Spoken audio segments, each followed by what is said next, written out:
મારું નામ દ્રષ્ટિ છે. તમે ક્યાંથી આવ્યા છો ને આજ નવરાત્રી રમવા આવ્યા છો? શું પ્રોપર અહીં રાજકોટનું જ છે. હું અહીંથી જ આવું છું અને નવરાત્રીનો મજા લેવા માટે, ગરબા રમવા માટે આવું છું. કેટલા સમયથી તમે રમવા આવતા હોય છો ને કેટલો શોખ છે? શોખ બહુ જ છે, કેમ કે આખું વર્ષ આજ તહેવારની છે રાહ જોતા હોય છે અને ઘણા ટાઈમથી અહીંયા જ આવું છું સુરભીમાં જ. ખાસ વાત કરીએ તો સી ટીમની, તો મહિલાઓ માટે સી ટીમ એક એક્ટિવ કરવામાં આવી છે ખાસ નવરાત્રી માટે. અને તમારી પાસે પણ સી ટીમ આવેલી હતી ને કઈ વાતચીત તમારી જોડે કરેલી હતી. શું કહેશો સી ટીમ વિશે? સી ટીમ છે ઘણી ઉપયોગી છે, કેમ કે ઘણી વાર એવું બને છે કે અમને બેડ ટચનો અનુભવ થાય છે અથવા તો અસામાજિક તત્વો છે ખરાબ રીતે સામે જોતા હોય છે, કે એવું ઘણી વાર થાય છે. તો હવે સી ટીમ છે એ ઘણી ઉપયોગી બને છે આ બાબતે.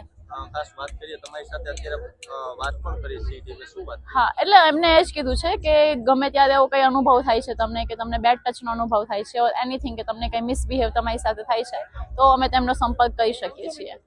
ખાસ એમાં તમને શું તેની પાસેથી ઉપયોગી થયું સી ટીમ આગળ? ત્યારે એવું થયું છે આટલા ટાઈમથી તમે રમતા હોય ને કોઈ એવું બેડ ટચ? હા, એવો અનુભવ થયો છે મને. ગયા વર્ષે જેવો થયેલો હતો અને એ ટાઈમ મને સી ટીમ ઘણું ઉપયોગી લાગ્યું હતું. બીકોઝ કે એક મહિલા છે તો અમે લોકો એમની સાથે સામે જઈને કહી શકીએ છીએ. ઇફ જો કોઈ પુરુષ હોય તો અમે લોકો ડિરેક્ટલી એની સાથે કોઇન્સિડન્સ ના કરી શકીએ.